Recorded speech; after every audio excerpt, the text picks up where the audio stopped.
Victor Wembanyama stats. Looking at his last few games and stats for the season. 26, 18 rebounds, 2 assists in his last game. Unfortunately, that resulted in a loss. 24, 8 and 2. 11, 5 and 0, not great. 27, 11 and 3. 15, 6 and 2. 32, 10 and 3. 30, 15 and 3. 39 and 0. 33, 12 and 4. 23, 10 and 2. 17, 7 and 6. And by the way, I'm going points, rebounds, assists. His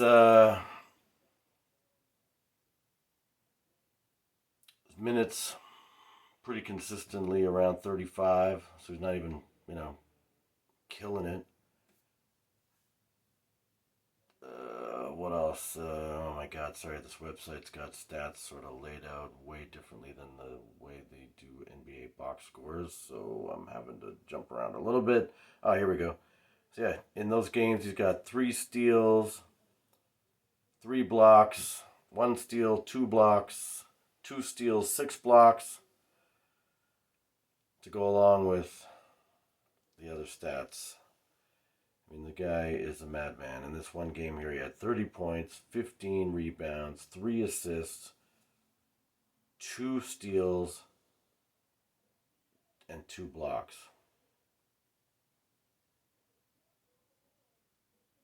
Maybe we need to get into the Victor Wembanyama sweepstakes at this point.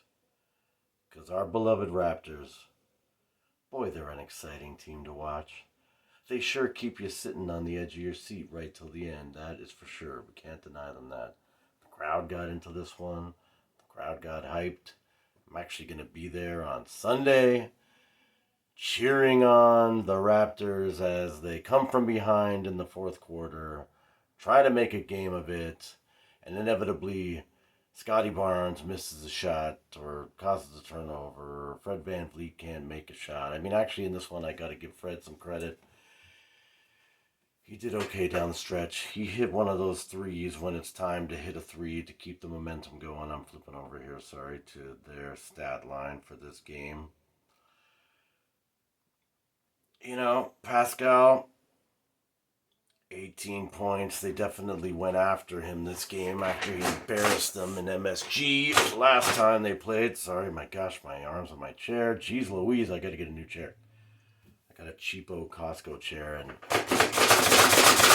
the arms are so like loosey-goosey. I just lean on them and they slide forward. It's annoying. There's no way to lock them. Maybe there is, but I haven't figured it out yet. Anyway, totally tangent there, but yeah, it's annoying. I try to move forward. I'm causing chaos here.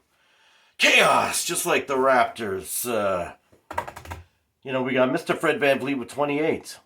3 of 9 from 3 for 33 points. It's okay. It's okay. But I just don't understand why we don't play with the intensity that we do at the end of these games in the first quarter and in the second quarter. And then guess what? We won't have to scramble like madmen. And the other thing I heard that was an interesting point that I believe to be true, and I'm going to rattle it off some stats in a second, is our bench is absolutely atrocious. And I got to say, Otto Porter Jr. has been a busto-rama in a signing because where is this guy? Like, my gosh, he plays as often as I play. I wish they gave me that money. I'd be cheering louder at least from the bench as I sat there instead of just whispering in the ear of the player beside me. But our bench, Boucher had 9, but still he was a minus 11. He had 9. He was 1 of 3, 33. That's all right. It's not great, but it's better than when he's 0 for or he's 1 for 6 or 1 for 4 or whatever. Malachi Flynn, how many minutes did this guy get? 3 minutes. Did nothing. He's got nothing but 0. Sorry, 1 assist, and he's a minus 9. Thad Young played 4 minutes. A ton of zeros here.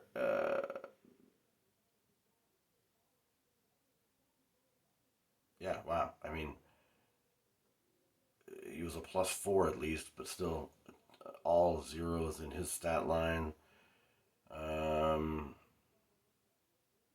What do we got here? Jeff Doughton got into the game, a minute 31. Not all zeros. He had an offensive rebound.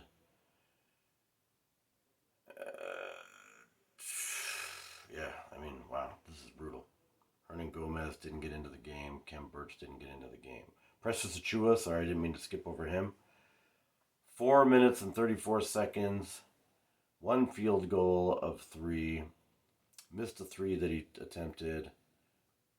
1 rebound, 1 defensive rebound, 1 assist for 2 points. And again, a -7. Let's just contrast that with this one game. One game. Because I didn't get to see the entire first half. Sadly, I was in the car listening on the radio. But in the second half, who did I see? I saw McBride going bananas. Let me make sure I'm into the bench here. 1, 2, 3. Yes, okay, good.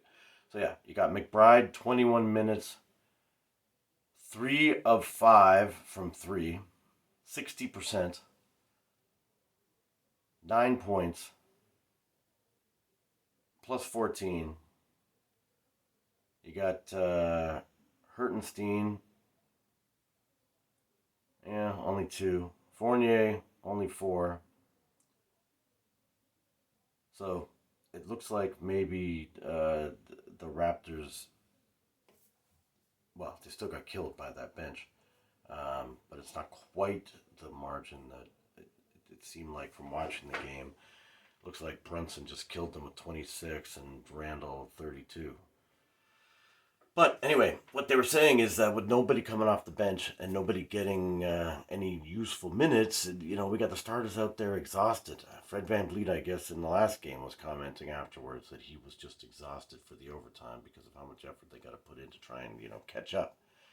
And that's what you see in this game. I mean, watching there at the end, I don't know. It's painful. It's not fun. Rest of the Raptors, OG with 13. I mean, that's not good enough for him. He's got to get at least 18. He should be getting 22. But 13, not good. 25% from 3.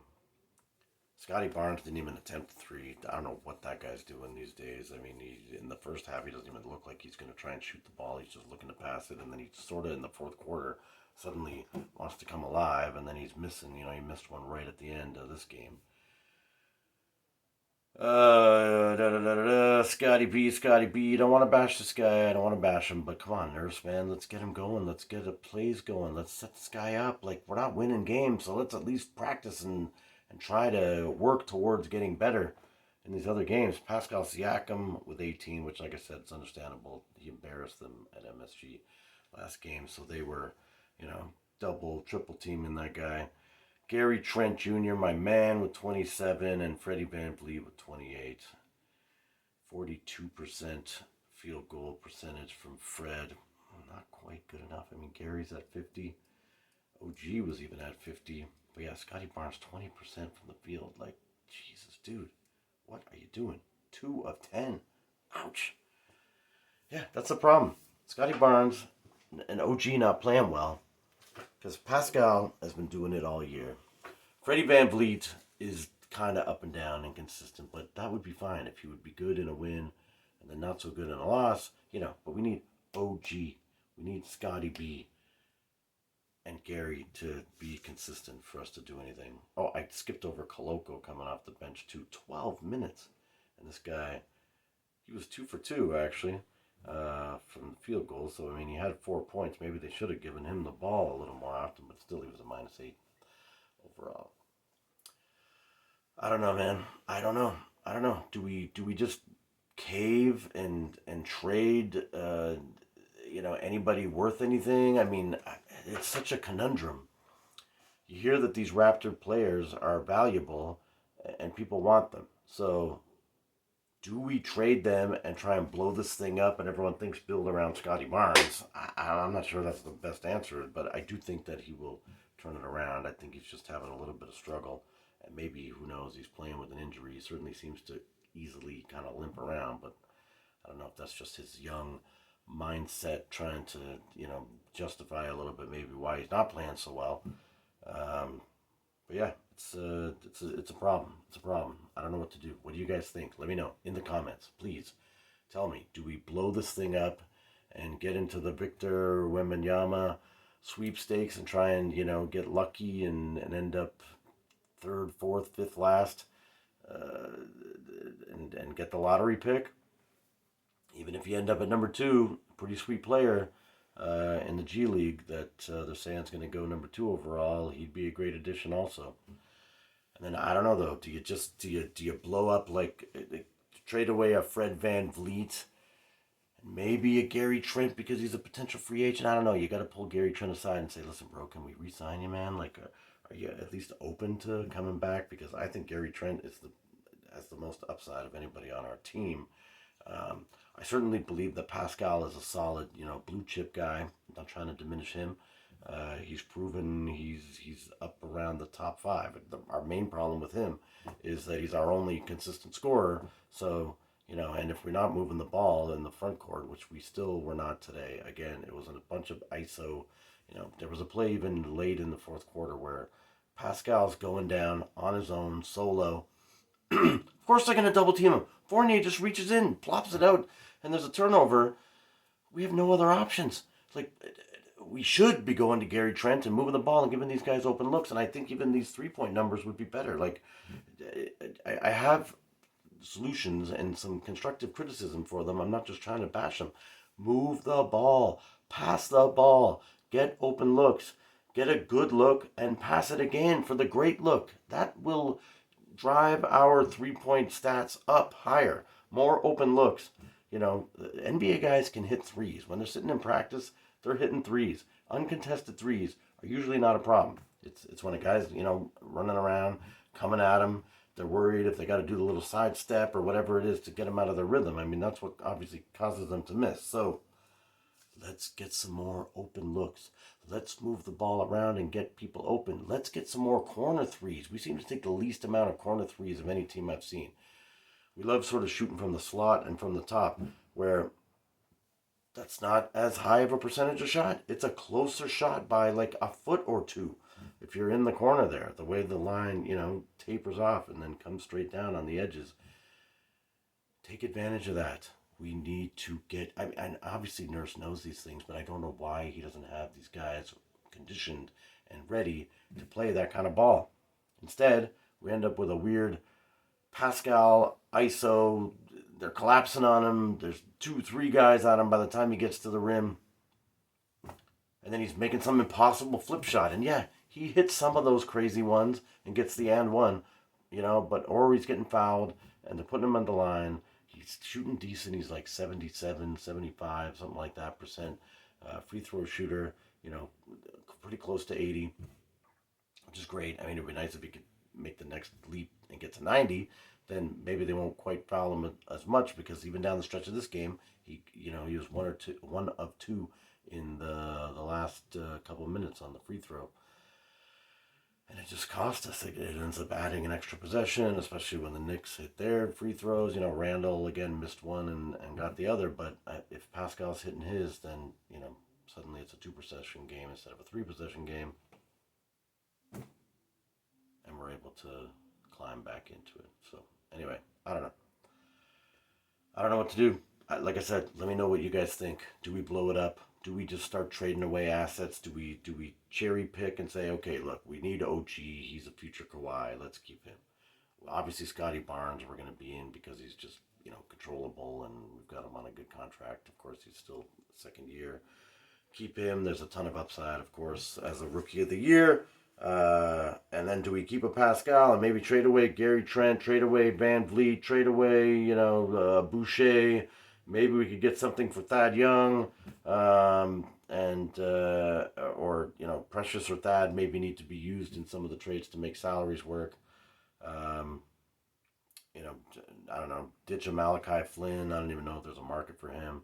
And then, just Tanko Rama to Wabanyama and then or Wembanyama, and go from there, or do we hang tight and just try to change some game plans, or maybe there's a little bit of a trade we can do in season, but I don't know what, because I think we got to keep some of our core. So who's gonna want a Boucher on his own and Precious?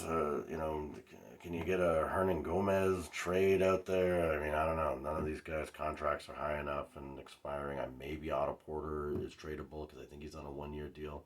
So maybe somebody would want to give us something for him so they can tank and get VW. I don't know. I don't know what to say. Like I said, let me know what you guys think. I'll comment and elaborate, or at least give my thoughts on anything you guys put forward. Please like, subscribe. Subscribe. Check out our Raptors in black and white. We're a little bit behind there. I had COVID and then went to the Dave Chappelle concert on New Year's, and I think I got COVID again. But there's probably nobody even watching this video this late. So, I apologize, but I'm going to get another Raptors in black and white out there. And, yeah, hopefully you guys are Blue Jay fans as well. Blue Jays have got a lot of good, positive stuff going. I might have to switch over and do an early Toronto Blue Jays channels just so we can have some positivity here. This isn't supposed to be just the negative Dinny channel. I'm trying to be positive. Like I said, I started this thing looking for when I was watching Raptor games and they won, and I had the glow of the win, and I was searching YouTube to try and keep the feeling into the evening, but it hasn't been an option anyways. Mr. Beast for president. See you next game. I believe it is. I don't think they have 3 in a row. So yeah, Sunday is the next game. It's an afternoon game. I will be there live, so it'll take me a little bit longer to put the video out, but maybe I'll shoot some stuff from the arena and see what we can do. Don't know where my seats are. They were a gift for Christmas. So anyway, hopefully they are decent, and we can get some footage from the game that I'll throw into the video. Anyway, thanks a lot. I've talked way too much. Peace out. Check you guys on Sunday. Have a beautiful weekend. And obviously, I don't think I even said Happy New Year to everybody. Hope you guys had awesome holidays. And I appreciate the support watching the videos. Have a good day.